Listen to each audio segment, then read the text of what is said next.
Perkenalkan Lur, nama saya Icang dengan quotes hari ini. Cintaku padamu seperti kamera, fokus pada dirimu, yang lain ngeblur. Ya, sesuai requestan dari kalian, kali ini kita akan mengalur film asal Espanyola berjudul At the End of the Tunnel tahun 2016. Bergenre thriller kriminal, film ini mengisahkan tentang seorang pria penyandang disabilitas yang memakai kursi roda dan hanya tinggal sendirian bersama anjing peliharaannya. Sampai suatu ketika pria itu kedatangan seorang wanita dan anaknya. Juga ada sekelompok orang yang sedang melakukan kegiatan misterius di bawah rumahnya. Plot twist dan keepikan apa yang akan terjadi di akhir film? Langsung aja kita ke request tebak-tebakan dari dulurku Dexter JYZ ya. Tebak kenapa kopi pahit? Karena senyawa. Wow, betul sekali Lur. Monggo sketsakan. Joaquin adalah seorang pensiunan teknisi komputer yang hanya tinggal bersama anjing tua peliharaannya bernama Casimiro di rumah cukup besar dan tak terurus di Buenos Aires, yang salah satu kamarnya dia kontrakan untuk penghasilan tambahan. Mirisnya anak istrinya telah lama meninggal karena kecelakaan mobil, yang juga membuat Joaquin terus memakai kursi roda karena kakinya cacat. Sehari-harinya Joaquin hanya mengoprek-oprek spare part komputer sebagai hobinya, yang berada di basement rumah dan harus turun menggunakan lift khusus. Di lain sisi, karena melihat Casimiro yang semakin lemas dan tidak pernah bergerak karena umur, Joaquin pun sempat terpikir untuk mencabut nyawa satu-satunya temannya itu tanpa rasa sakit dengan biskuit yang sudah disuntik obat pembunuh anjing. Namun karena tidak tega, Joaquin akhirnya menyimpan obat tersebut di dalam lemari jam. Sampai pada suatu malam, datanglah seorang wanita penari dewasa yaitu Mbak Berta. Wow, basah-basah kena hujan lagi. Dia datang bersama anaknya Betty untuk mengontrak kamar tanpa menelpon terlebih dahulu, yang sempat membuat Joaquin jengkel. Dan inilah di ujung terowongan.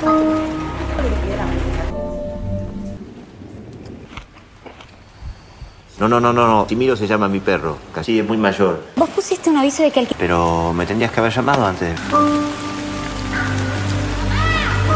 Atas sikapnya yang datang mendadak tanpa menghubungi dulu, Berta pun meminta maaf dan bantu-bantu membereskan barang-barang yang berantakan. Juga sempat melihat surat penyitaan rumah. Tak lama setelah itu Betty menghilang dan Berta mencarinya bersama Joaquin ke sekeliling rumah. Berta pun pergi ke halaman belakang yang sudah rimbun ditumbuhi rumput-rumput tinggi, dan terlihat ada perosotan terbengkalai, juga ada bangkai mobil bekas terbakar. Yang mirisnya itu semua adalah sisa-sisa dari hidup Joaquin dengan keluarganya. Setelah menemukan putrinya yang ternyata sembunyi di lemari gudang, Berta pun menjelaskan jika Betty mengidap selective mutism yang disingkat SM Lur, atau kondisi psikologis di mana seseorang tidak bisa berbicara padahal dia bukan tunawicara atau tunarungu. Selain itu, di kamar yang Berta sewa, dia juga melihat album foto-foto Joaquin bersama mendiang anak istrinya.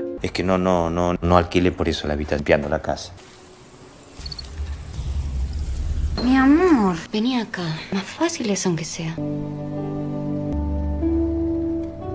Keesokan harinya, Berta menyiapkan surprise pesta ulang tahun Joaquin di rooftop rumah. Tentunya dia membantu menarik kursi roda Joaquin karena akses ke lantai 2 hanya bisa menggunakan tangga. Mereka pun minum-minum sambil ngobrol ngalor ngidul. Ternyata karena gangguan SM, Betty bukan hanya tidak mau bicara ke orang lain, tapi juga ke ibunya Berta sendiri. Selain itu, psikolog menyarankan agar tidak memaksa Betty untuk cepat berbicara. Karena sudah larut malam, Berta membawa Betty ke kamarnya untuk tidur dan lanjut ngobrol berdua lagi dengan Joaquin. Sebagai penari dewasa, Berta yang semakin kobam pun menunjukkan kebolehan tarian erotisnya di depan Joaquin, yang hanya terdiam dan terbengong-bengong melihatnya. Bener-bener sigma mil lah ini orang, ya kan? Coba kalau Anda jadi Joaquin, paling sudah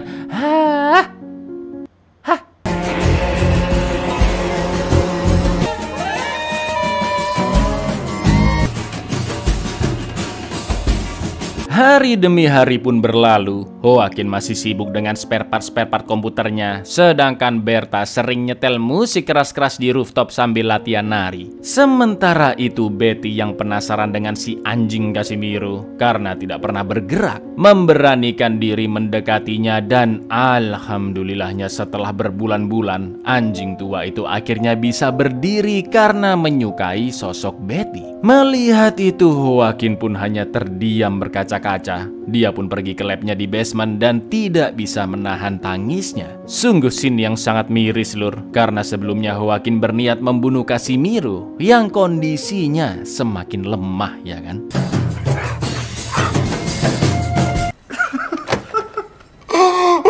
Tak lama kemudian di basementnya yang sunyi, Joaquin mendengar suara gerusak-gerusuk di balik tembok. Dia pun menempelkan stetoskop ke tembok dan memasang perekam suara karena terdengar jelas suara orang-orang yang sedang berbicara dan entah sedang mengerjakan apa di balik tembok.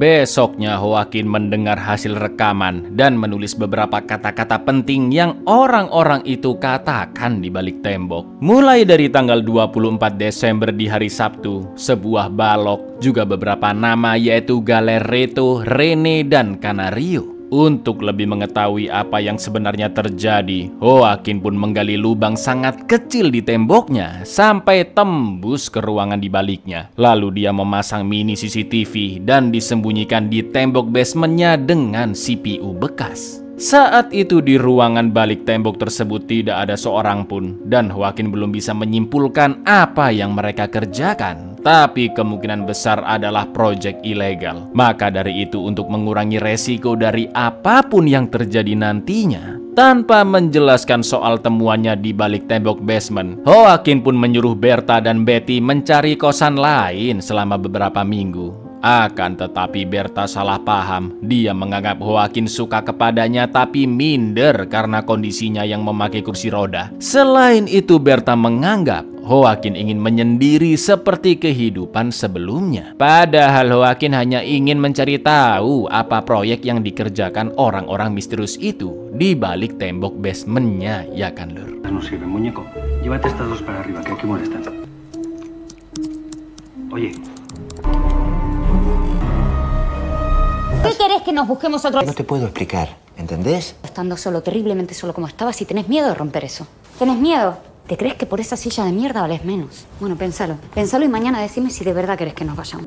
Malam harinya sambil tak henti-hentinya nyebat Samsu filter, melalui rekaman video dari CCTV-nya, Joaquin menemukan beberapa fakta. Mulai dari proyek misterius yang hanya mereka kerjakan di malam hari, sebuah karung pasir yang dibawa naik ke atas, sampai balok-balok yang entah digunakan untuk apa. Karena kasihan dengan Berta dan Betty yang tidak punya tempat tinggal, Joaquin pun akhirnya memutuskan agar mereka tetap berada di rumah dan meminta Berta juga Betty turun ke basement untuk ditunjukkan suatu hal. Ya maksudnya nunjukin temuan rekaman proyek tersebut lur, ya kan? Akan tetapi betapa terkejutnya Joaquin begitu mengecek rekaman video CCTV semalam yang ternyata Berta adalah bagian dari kelompok mereka dan menjadi intel untuk mengalihkan perhatian Joaquin. Sedangkan proyek tersebut dimandori oleh pacar Berta sendiri, yaitu Galereto. Seguro que no se escucha nada de adentro, ¿no? Ya nada, Javi, desde ningún lado. Segura de lo que decís. Pero claro, nena, ¿qué te pasa? Demoralo. Vas a salir a buscar que no encontraste nada. Si no te hubiese metido en esto, si sabes que yo estoy loco por vos. Melihat rekaman barusan, jelas Joaquin langsung beralasan ke Berta bahwa yang ingin dia tunjukkan hanyalah video YouTube viral bercanda. Lalu esok harinya dari rekaman CCTV, Joaquin akhirnya melihat Galereto dan teman-temannya yang mendiskusikan suatu denah juga sibuk menggali lubang. ¿No me querías mostrar algo? Sí, te quería mostrar una cosa de YouTube.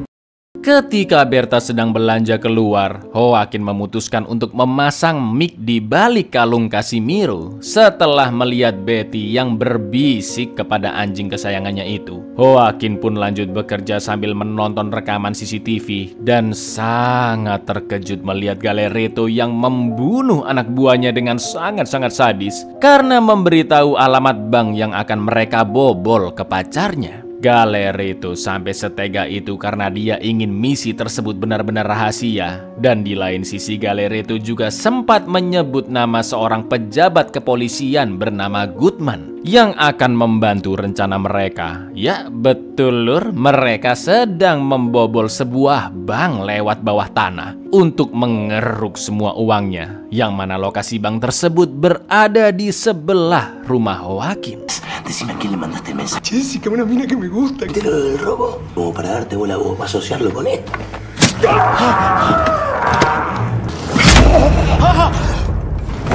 Setelah itu Joaquin dan Berta ngobrol-ngobrol. Lalu diam-diam Joaquin memasukkan obat tidur ke dalam minuman Berta. Yang tak lama kemudian dia pun tertidur di kamarnya. Joaquin pun segera mengikatnya di kasur sambil memasang alarm selama 6 jam. Sebelum Berta terlelap, Joaquin pun mengatakan jika dia telah mengetahui semua yang direncanakan Berta dengan teman-temannya.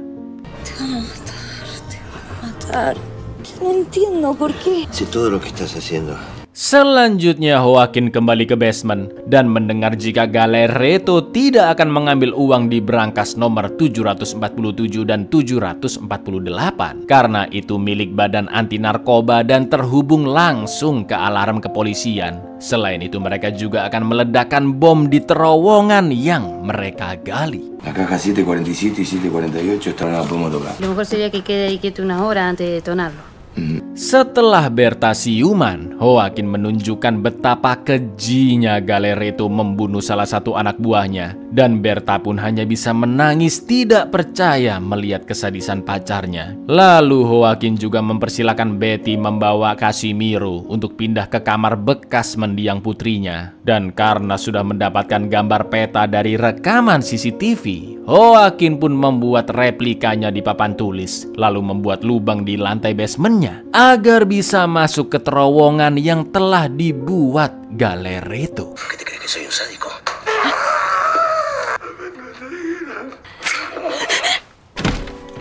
Vení, puedes jugar con todo lo que hay acá.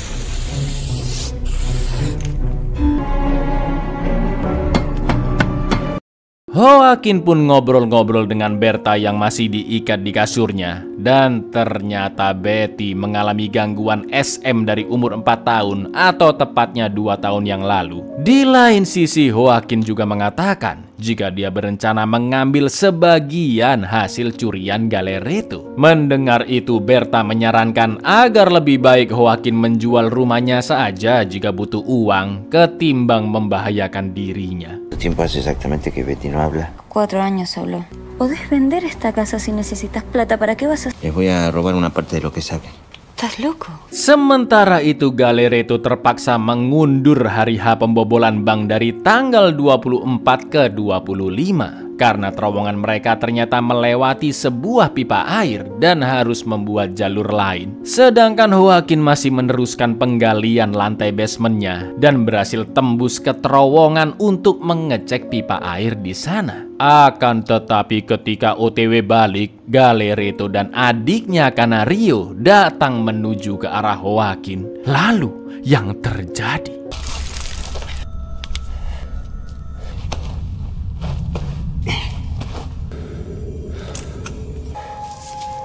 Pasame la cinta.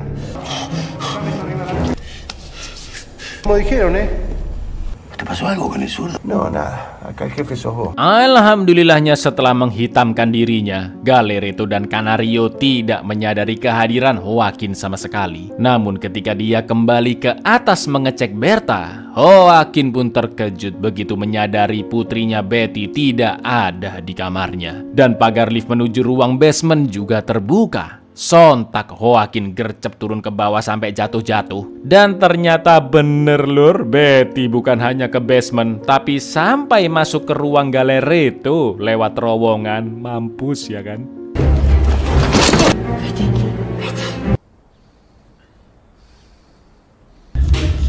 para que la gente no moleste. Sé que es así. No es bueno que se haya retrasado un día. Por supuesto que no es bueno, Bund. Tengo que hablar con vos. Sambil terus bersembunyi, Betty melihat seorang pria yang mengatur semua misi tersebut, yaitu sang pejabat polisi Goodman. Dia ingin Galeretto dan timnya mengambil sebuah amplop yang berisi surat-surat penting di brankas nomor 155. Tak lama kemudian mereka semua pun pergi, dan Betty langsung buru-buru kembali ke basement Joaquin lewat terowongan sambil membawa sebuah jam tangan milik kru Galeretto yang bernama Lefty. Untung gak ketahuan ya kan, namanya bocah itu ada-ada aja emang kelakuannya. Anotaste el número. Problema de encontrarlo no importa. El domingo va a estar todo desconectado. Los patrulleros para otra parte. Setelah itu Joaquin pun menyuruh Berta untuk mengatakan jika dia baik-baik saja ketika nanti pacarnya Galeretto menelponnya. Tapi karena menolak, Joaquin pun memberitahu rekaman suara Berta yang berbisik kepada anjingnya Casimiro. Ingat kan lur, ada mic di balik kalungnya ya kan? Ternyata apa yang Betty ucapkan adalah perkataan yang sama seperti yang Galeretto ucapkan kepadanya dahulu, di mana pria brengkes tersebut dengan teganya melecehkan Betty yang masih 4 tahun atau 2 tahun yang lalu dari sekarang. Itulah alasannya kenapa Betty mengidap selective mutism atau berhenti bicara saking traumanya. Udah rampok, pedo lagi. Mendengar itu Berta pun histeris dan dia semakin membenci Galeretto. Vení, Casimiro, vení que te doy un beso. Y si cago estas cosas, las nenas y los nenes. Ella está bien ahora, está bien. Hijo de puta, hijo de... ¡Lo voy a matar! Tak lama kemudian Berta ditelepon Galeretto dan mengabari jika dia baik-baik saja. Lalu Joaquin pun terpaksa harus menyuntiknya obat tidur lagi karena Berta masih geram dan ingin balas dendam ke Galeretto. Joaquin pun berjanji bahwa dia akan menghancurkan hidup Galeretto. Sí, te hablo bajo porque casi no baja estos días. Déjame verla, déjame. Singkat cerita, di tanggal 25 Desember, yaitu di hari H Galeretto menjalankan aksi pembobolan bank, Joaquin sempat mendengar suara Lefty yang masih saja mencari jam tangannya. Lalu sekitar jam 7 malam atau 1 jam sebelum Galeretto turun ke terowongan di jam 8 malam, Joaquin menuruni terowongan untuk mencuri uang di bank duluan. Namun sebelum itu dia memindahkan bom ke dekat pipa air agar pipa tersebut meledak dan nantinya seluruh terowongan dipenuhi oleh air. Yang sebenarnya bom tersebut digunakan geng Galeretto untuk menjebol lantai bank tepat di ruang brankas. Karena bom telah dipindahkan, Joaquin pun membobol lantai bank secara manual dan begitu berhasil. Dengan sangat hati-hati dia mengambil brankas nomor 748 berisi uang milik Badan Anti Narkoba yang langsung terhubung ke sistem alarm kepolisian.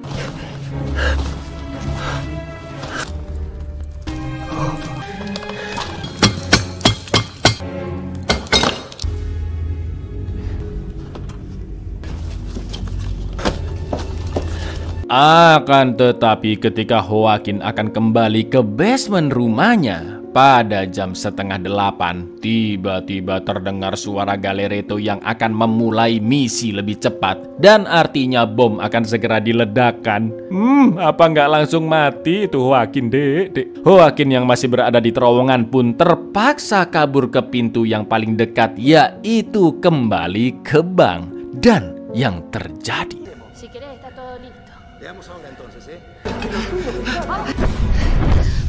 untungnya Joaquin masih sempat kabur. Dia pun langsung masuk ke terowongan lagi untuk kembali ke ruang basement secepatnya sebelum komplotan Galeretto masuk terowongan. Tanpa mengetahui pipa air yang perlahan-lahan bocor, 3 anak buah Galeretto pun OTW ke bank lewat terowongan untuk mengambil berkas requestan Goodman di brankas 155, juga uang-uang dari brankas-brankas yang lainnya. dan akan mengirim semua itu melalui box yang ditarik di sebuah rel dari dalam terowongan. Pengiriman pertama ya berhasil ya kan? Akan tetapi di pengiriman kedua, yaitu surat-surat Goodman, rekan Galeretto di dalam bank baru menyadari jika terowongan sudah dipenuhi air. Sedangkan Galeretto sendiri, Lefty dan Canario sudah kabur duluan. Melihat bawahan Galeretto yang tenggelam, Joaquin pun sempat ingin menolongnya. Tapi yang terjadi, Parece agua. ¡Hay que salir cagando! ¡Traiga todo que hay que salir! ¡Ayudame, hijo de... ¡Hay un tío acá, hijo de puta! air pun meluap dari terowongan dan membuat basement Joaquin banjir. Begitupun dengan ruang berangkas bank. Surat-surat Goodman tertinggal di terowongan, sementara satu bawahan Galeretto tewas tenggelam dan dua lainnya terjebak di ruang berangkas yang tentunya sebentar lagi akan ditangkap polisi. Setelah Joaquin menimpa tutup lubang di basementnya dengan perangkat-perangkat komputer, dia pun menjelaskan semua yang barusan terjadi ke Berta, termasuk uang yang berhasil dia curi. Namun Berta tidak menggubris uang itu sama sekali karena dia khawatir Galeretto mengetahui perbuatan Joaquin dan akan membalas dendam. Melihat Berta yang putus asa, Joaquin pun berjanji akan melindungi Berta dan putrinya Betty. Tapi karena Berta mulai memberontak, dengan terpaksa Joaquin kembali menyuntikkan obat tidur agar dia tidak membuat situasi semakin rumit kalau polisi atau geng Galeretto datang ke rumahnya. Van a volver y ¿qué te crees que va a pasar conmigo? Ahí en el... ¿Qué te leen el orto la plata? A las dos la puedo cuidar. No podemos ir los tres. Joaquin pun segera mandi untuk membersihkan sisa-sisa tanah di tubuhnya. Lalu dia keluar rumah dan sudah banyak polisi serta pemadam kebakaran di sana. Karena alarm dari brankas 748 yang dibuka Joaquin langsung terhubung ke polisi ya kan. Tak lama kemudian pejabat polisi Goodman dan timnya datang ke rumah Joaquin untuk mengecek rumahnya. Dan untungnya mereka semua tidak curiga sama sekali karena Mbak Berta tertidur pulas dan ikatannya juga sudah dicopot. Bahkan Goodman menitipkan nomornya ke Joaquin agar dia bisa menghubunginya kapanpun jika ada hal-hal yang mencurigakan. Ahí te dejo guardado. Si encontrás chacos de algo, me llamas a mí. Si es un robo, si fuera un robo. Esto recién empieza, de paciencia. Mañana va a venir otro equipo, está, que nadie baje ni toque. Tapi tiba-tiba, tak lama setelah Goodman pergi, Galeretto datang bersama Lefty dan adiknya Canario yang mengaku-ngaku sebagai kepolisian dari divisi lain dan ingin menginspeksi rumah Joaquin. ¿Nos permitiría ingresar a su domicilio? Porque son de otra brigada. Dengan terpaksa Joaquin pun mempersilahkan mereka masuk ke dalam dan diam-diam Joaquin juga mengirim SMS minta tolong ke Goodman. Di saat yang sama Goodman telepon ke Galeretto dengan sangat emosinya karena brankas 748 telah dibobol. Setelah itu Galeretto bertanya apakah yang sebenarnya terjadi di basement Joaquin. Dengan tetap berusaha setenang mungkin, Joaquin pun menjawab sesuai dengan perkataan polisi tadi bahwa terjadi pembobolan bank dari terowongan yang digali di bawah basement Joaquin. Dan air bocor dari pipa rembes sampai membanjiri ruang basementnya. Intinya di sini lur, Joaquin bersikap seolah-olah dia sama sekali tidak tahu soal pencurian itu ya kan. Akan tetapi ketika Galeretto bertanya apakah ada orang lain yang tinggal di rumah Joaquin pun menjawab jika ada seorang wanita dan putrinya yang mengontrak kamar di sana. Namun sekarang mereka sudah pergi mencari apartemen lain. Tapi halah, Dek Betty malah keluar dari kamar. Dan itu artinya Galeretto tahu Joaquin telah berbohong. Lalu yang terjadi? Hasta ayer había una chica, pero ya se fueron. ¿Te dejaron alguna dirección? No, de todas maneras me dijeron que iban a volver. Vos y yo tenemos que hablar, me parece. Apa nggak ngeri situasi kayak begini ya kan? Joaquin pun beralasan jika dia hanya mengikuti permintaan Berta untuk tidak mengatakan Berta dan Betty ada di rumahnya. Alih-alih jujur tentang Berta yang dibius, Joaquin mengaku Berta sedang sakit, dia minum obat Panadol dan terpaksa istirahat di kamar bawah. karena nggak kuat naik ke kamar kontrakan di lantai atas. Namun Galeretto tidak percaya perkataan Joaquin dan langsung mendorongnya dari kursi roda untuk membuktikan apakah kakinya benar-benar cacat. Es mejor que me digas que yo no sé lo que pasó. Yo le juro que no sé lo que pasó. ¿Estás seguro que no querés hablar? Ketika akan membunuhnya, Galeretto dikejutkan dengan Goodman yang menelpon HP-nya Joaquin dan dia telah berada di depan pintu rumah. Kesalahpahaman pun terjadi. Galeretto menuduh Goodman telah bekerja sama dengan Joaquin selama ini karena kok bisa ada nomornya di HP Joaquin. Sedangkan Goodman menuduh komplotan Galeretto telah sengaja membuka brankas 748 dan sudah mengambil seluruh uang beserta surat-suratnya secara diam-diam. Gak pakai lama, Goodman pun langsung diikat. Dan karena Goodman juga telah memanggil polisi, Galeretto akan menembak mati Goodman. Namun sebelumnya dia berniat membunuh Joaquin terlebih dahulu. Akan tetapi Lur, Joaquin mengatakan sesuatu ketika pistol diarahkan ke dirinya. ¡Zurdo! ¡Zurdo, por favor, ayúdame! ¡Ayúdame, zurdo! Sí, zurdo, por favor. Por favor, zurdo. ¿Qué? ¿Qué está diciendo? Yo a este tío no le conozco de nada y le acabo de conocer hoy, Sangat-sangat cerdik sekali ya kan? Joaquin sengaja membuat situasi semakin rumit dengan meminta tolong kepada Lefty seolah-olah dia mengenalnya. Joaquin mengatakan jika Lefty sempat datang ke rumah bertemu Berta dan menceritakan tentang rencana perampokan yang hasil keuntungannya akan dibagi untuk mereka bertiga. Selain itu, Joaquin juga mengaku jika Lefty sempat menyiksa dan membius Berta. Joaquin juga bisa menyebutkan nama Galeretto dan Canario dari cerita-cerita Lefty, juga mengetahui rumah persembunyian mereka setelah aksi perampokan, juga jam tangan Lefty yang tertinggal di sana dan ada di dalam lemari jam. Itu membuktikan bahwa Lefty memang bersekongkol dengan Joaquin. Padahal sebenarnya Betty yang nyolong jamnya ya kan, Mam. Galeretto pun semakin yakin jika Lefty benar-benar mengkhianatinya. Sampai akhirnya Eliberta, me contaron todo lo del robo. Lo del túnel. ¿Vos sos Galerito? ¿No? ¿Y vos sos Canario? ¿No? Se lo olvidó él. Acá. Esto. ¡Cállate la boca, la concha de tu madre! ¡Déjalo hablar! Karena takut ditembak mati, Lefty pun nekat menembak Canario, sementara Galeretto juga menembak Lefty. Gila, sumpah cerdik banget sih Joaquin Lur. Bisa dibilang strategi adu domba spontan lah ini ya kan. Melihat saudaranya sudah mati, Galeretto sempat ingin menembak Joaquin tapi peluru di pistolnya telah habis. Tak lama kemudian Berta yang sudah sadar pun keluar dari kamarnya, lalu mengambil pistol Canario yang tergeletak di lantai dan menodongkannya tepat ke endas Galeretto untuk membalaskan dendam atas perbuatannya terhadap Betty. ¡Hija de puta!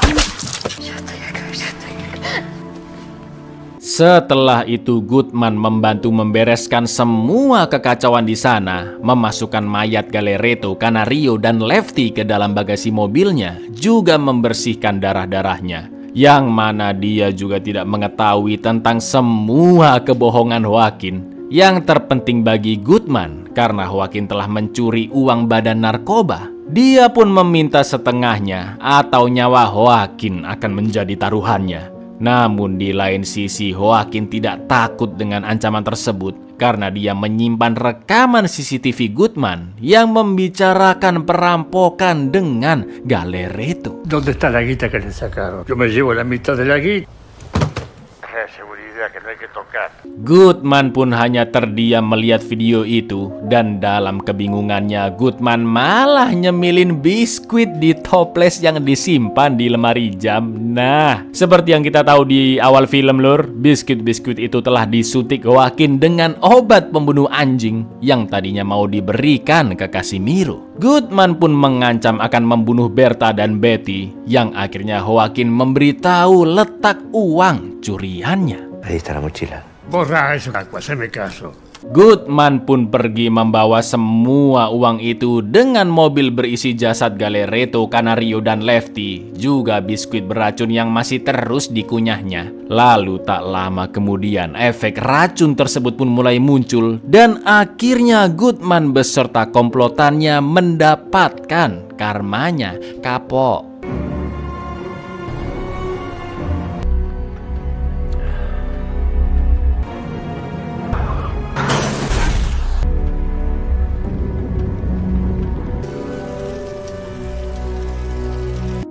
Dalam keterbatasannya, Joaquin begitu cerdik memanfaatkan situasi dan berhasil menyingkirkan para perampok tanpa mengotori tangannya sama sekali. Dengan membuat alasan secara spontan yang membuat geng Galereto akhirnya saling membunuh. Begitu pula dengan oknum polisi Goodman yang koit makan biskuit beracun. Satu pelajaran yang bisa kita petik, lur, jangan asal ngambil makanan di rumah orang, siapa tahu basi atau beracun ya kan.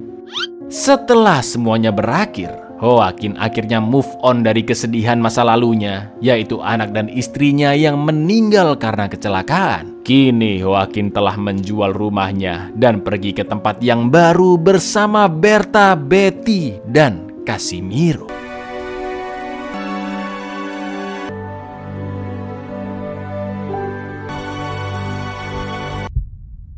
Buyar, sebuah tutorial menikung pacar orang dengan gaya ya kan. Asli film-film Espanyola sama Perindavan sekarang-sekarang ini nggak main-main sih lur. Ada rekomendasi lain? Komen-komen di bawah. Assalamualaikum, love you.